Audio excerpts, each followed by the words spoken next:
Taiwan's presidential candidates continue the campaign trail, but who will have a spot on the ballot when the election rolls around? Taiwan clamps down on illegal Chinese fishing in its waters. I'm Rick Lout for TaiwanPlus, here at a court hearing in New Taipei City as press freedom advocates say more needs to be done to protect journalists. Plus, bon appetit. We meet Taiwan's top chefs cooking up a storm for charity.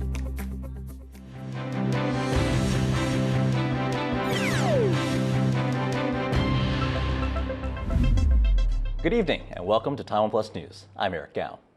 There are less than 60 days left until Taiwan's presidential election, but what the ballot might look like is still unclear. A new poll shows that an alliance of the two main opposition parties could win, but as John Van Trieste reports, time is running out for those parties to form a joint ticket.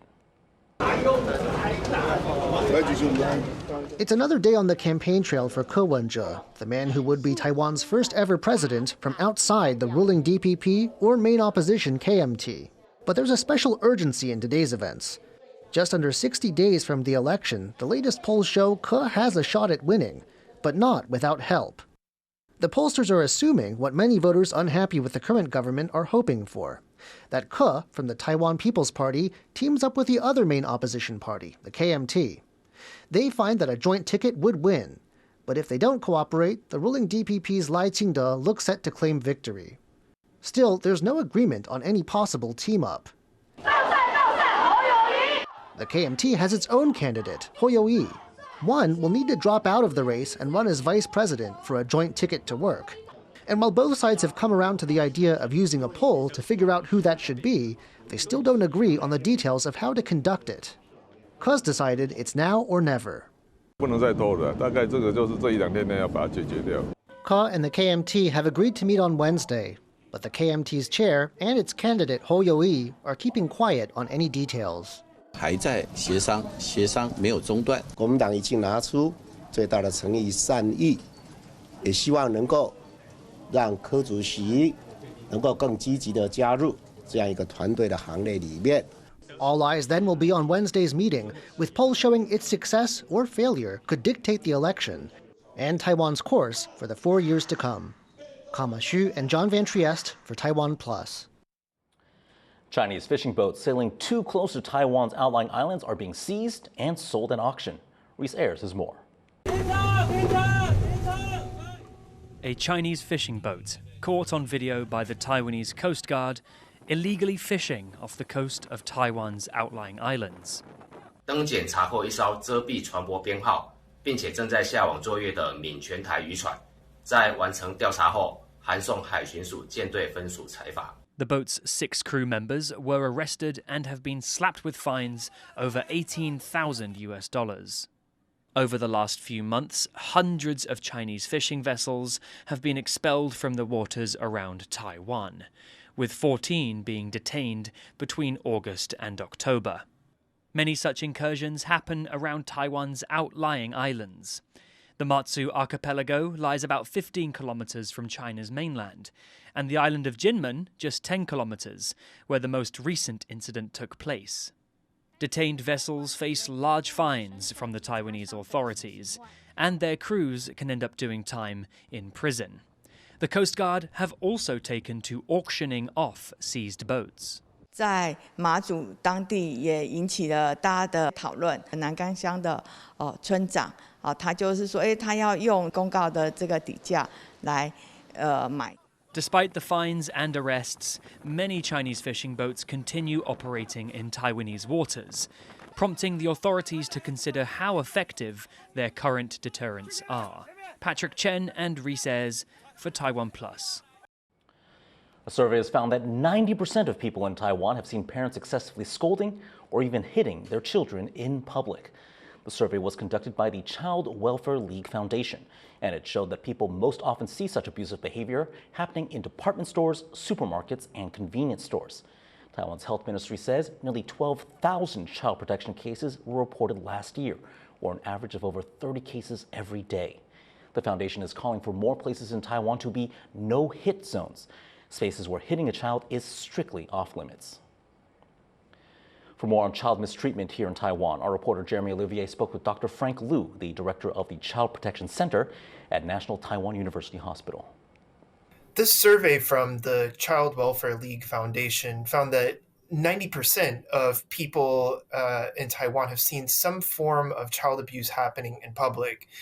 Is this reflective of a broader social problem among parents and parenting here? Because of the Asia culture, sometimes we have more restrict parenting and like the tiger parents that really are restrict on children. So in the social problems and custom, actually, we are used to that part. So many people now that are grown up, we will hit in the young age. So, but we think that is, we have to improve that. It's a new era right now, and we think parenting has to change its content because violence is really not helpful for parenting. Only about a third of respondents to the survey said they'd try to intervene if they saw parents berating or hitting their child in public. So why do you think so few would be willing to step forward? In Taiwanese, actually, we talk about that sometimes that's their family business or family things. We don't want to get involved in other people's family. So sometimes we are reluctant to do that traditionally. But so we think that it's important to let everybody know that not violence is actually against human rights. What can Taiwanese society as a whole do to minimize the harm caused by abusive parenting? This is actually what we are thinking about for a long time.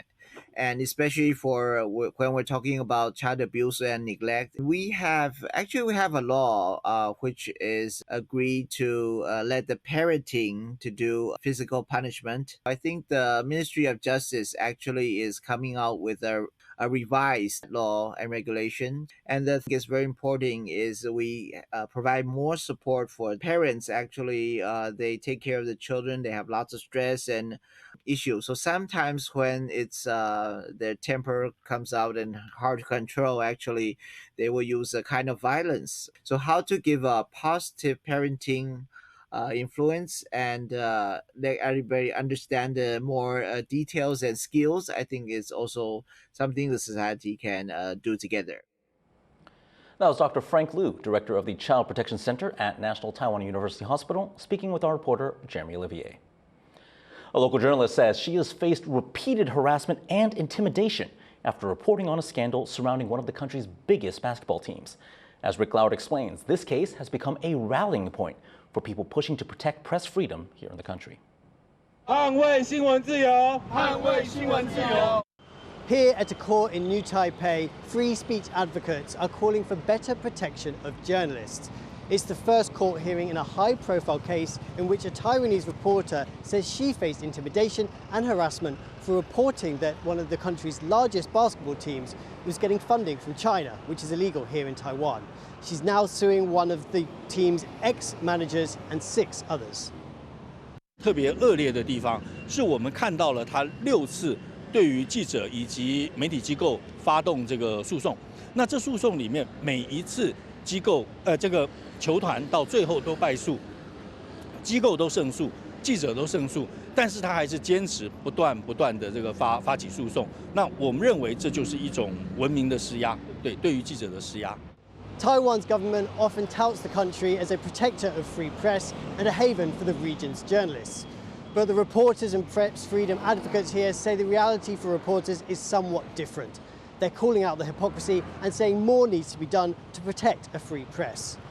Andy Xue and Rick Lauert in New Taipei for TaiwanPlus. Manufacturing giant Foxconn says it saw record earnings in the last few months. The company reported $1.3 billion in after-tax profit between July and September, the highest ever for the period. That's up 30% compared to the previous quarter and up 10% from the year before. The results were largely driven by better than expected demand in consumer electronics, and the earnings report was in line with analyst expectations. As Taiwan comes out of the COVID pandemic, aid programs for low-income families are getting cut. Some of Taiwan's top chefs are now coming together to help those in need. Leslie Lau finds out what's cooking. These homemade dishes are the creations of some of Taiwan's best culinary artists. These elite chefs are used to catering to high-end clients, but now they've partnered with a local charity to serve families in need. In keeping with the theme of family, each chef teamed up with members of their own family and made videos to teach others how to create home-cooked meals. 那我这次做的是，我带我4兄弟一起来做这次的菜。那没想到呢，透过这一次的这个做这个课程呢，可以真的跟孩子一起做菜，然后知道他刀工到底有没有进步。The chefs took inspiration from memories of sharing meals with their family. 我每次想家的时候，就会想到这锅阿嬷自己煮的肉吧，所以我今天我也觉得可以跟大家去分享这件事情，跟阿嬷一起在做这件事，做这一锅肉吧的时候是非常感动的。从我阿公开始帮助别人的第一道菜就是这个咸粥，对，所以我们家一直都会出现咸粥，然后看到咸粥就知道说又有要帮助的人。On offer are recipes like dishes for barbecued pork, braised eggplant, and even baked goods. The videos teaching people how to make these dishes will be sold online. The proceeds will then be donated to charity. News personality Vivian Jiang came up with the idea. She brought these chefs together for a good cause. 其实，在疫情过后，整个急难家庭的补助就顿时锐减，所以我就一直希望能够透过我们的力量不只是自己吃饱，也要让别人吃饱。The chefs taking part hail from different parts of Taiwan, each with a distinct cooking style. Though their specialties may differ, they've come together to help families in need. Hopefully, the stories they have to tell about their own families can bring a bit of solace to those less fortunate. Alex Chen and Leslie Liao for TaiwanPlus.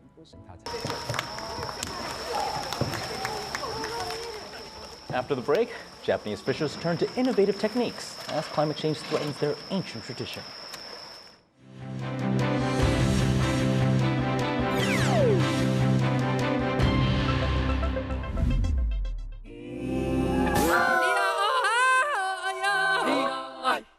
For more stories from Taiwan and around the world, download the TaiwanPlus app.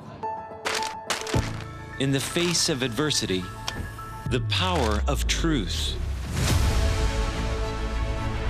A roadmap for a just and open world, charted by the freest country in Asia. Taipei for TaiwanPlus. TaiwanPlus News, a voice of freedom in Asia.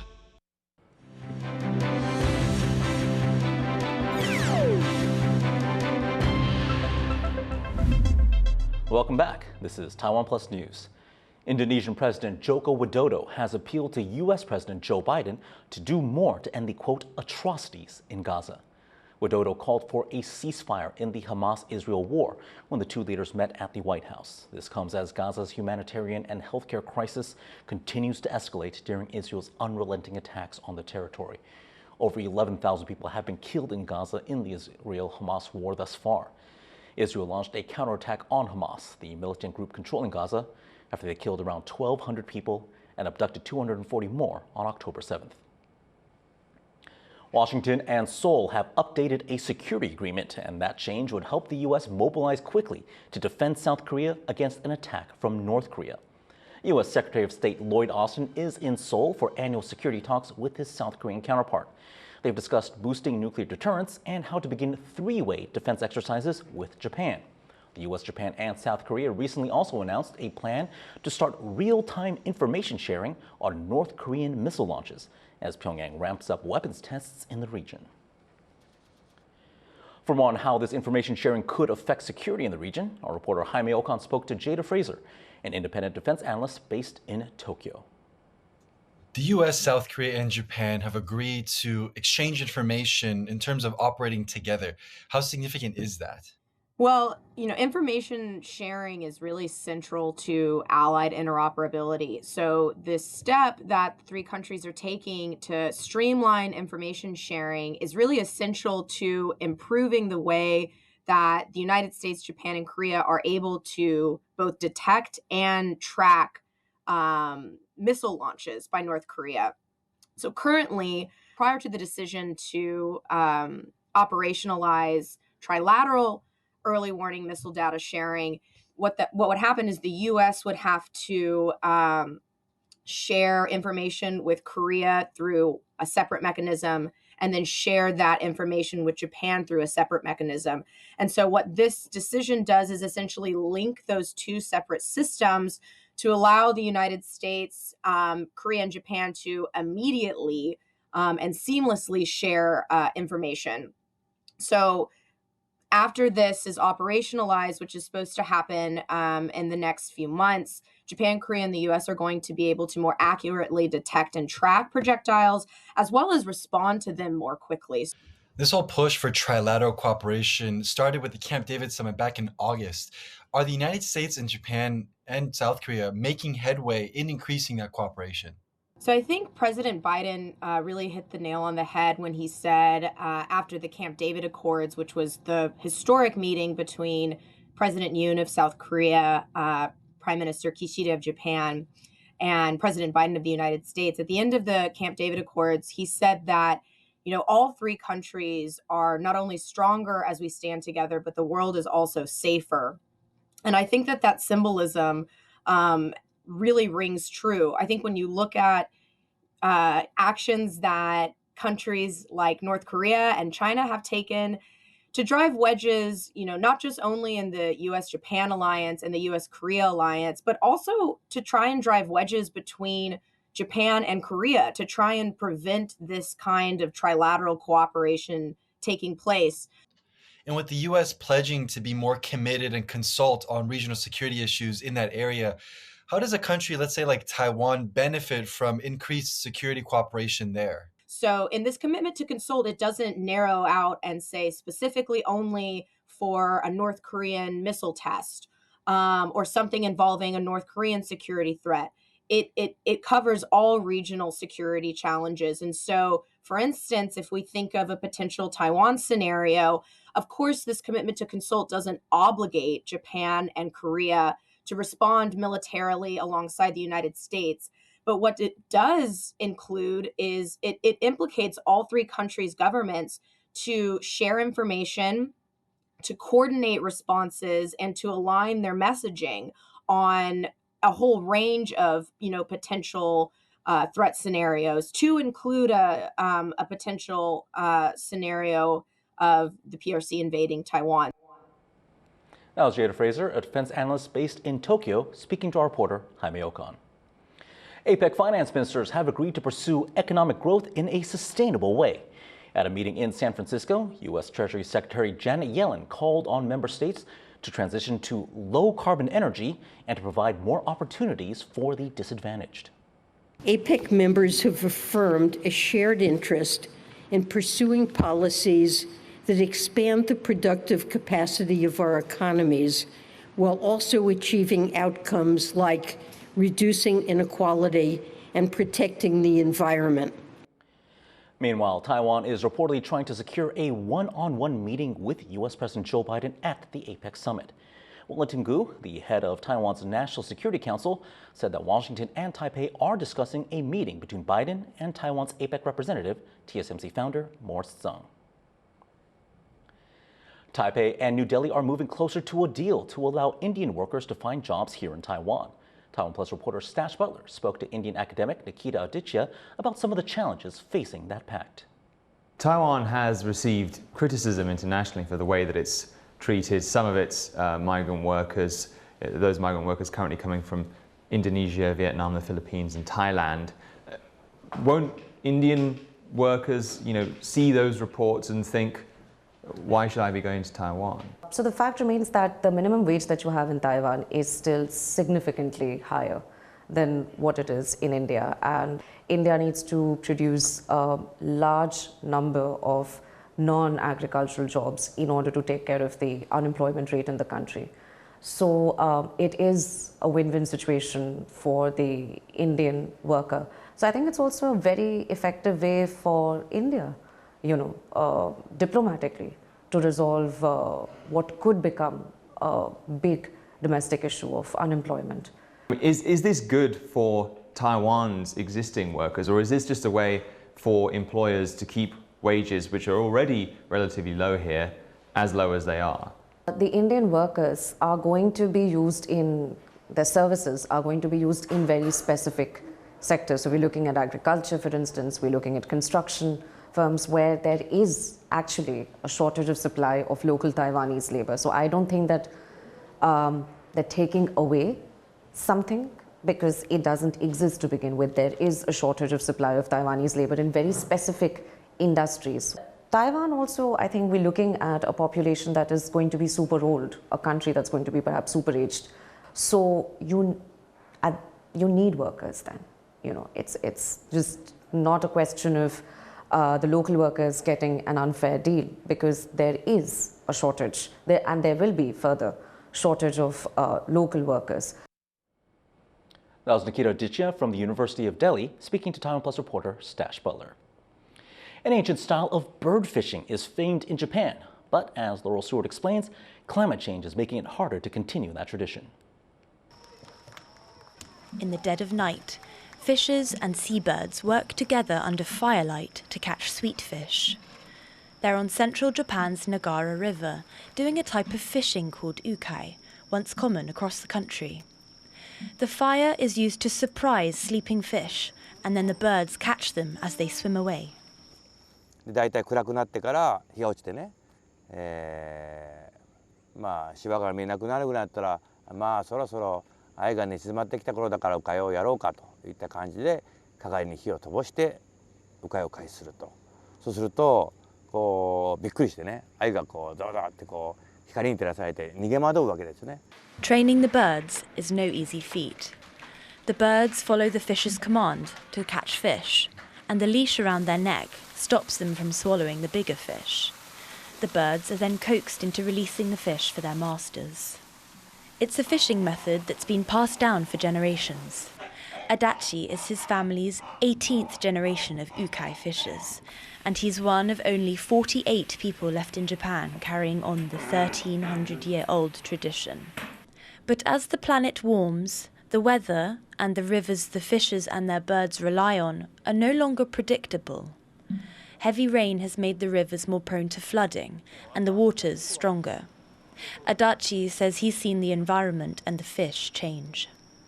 昔は大きな石しかなかったんですけど、最近は小さなね砂とか砂利が増えて、もうそれに比例して鮎もなんか小さくなっていったようなそんな感じですね。Rising temperatures have delayed their spawning period by a month, one reason behind the fish shortage. And scientists say the decline in sweet fish is because the rivers no longer provide enough nutrients for the fish. 例えば鮎が好むですね、石につく苔を鮎が食べるんですけれども、その石がですね、砂利や砂に覆われてしまって、鮎が寄りつかないような場所も出てきてしまっています。To make up for lost income, fishers have turned the tradition into a tourist attraction. Boats serving banquets give visitors a glimpse of the nighttime operation.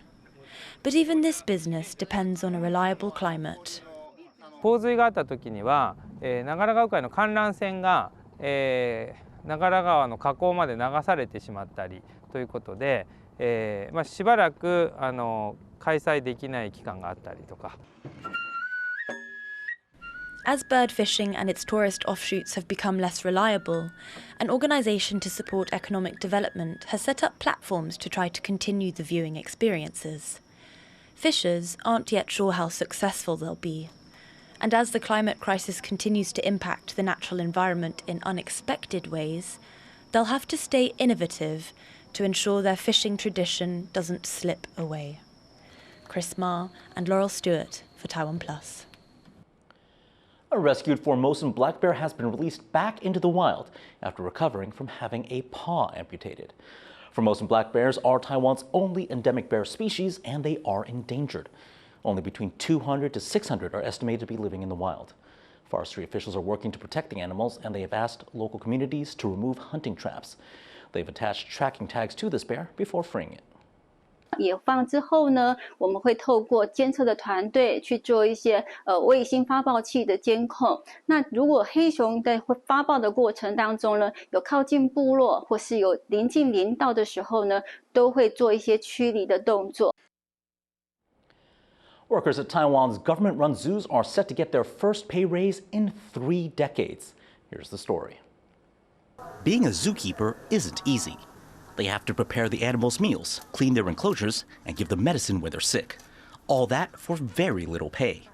They make a little over $900 a month, and that includes hazard pay. 好像有点太少了，可能大概4万5到5万可能会比较好一点。现在物价都上涨了，所以3万5基本上都以台北更不行。Zookeepers here in Taiwan haven't had a pay raise in about 30 years, but that's going to change soon. Starting next year, their hazard pay will go from up to $80 a month to $150.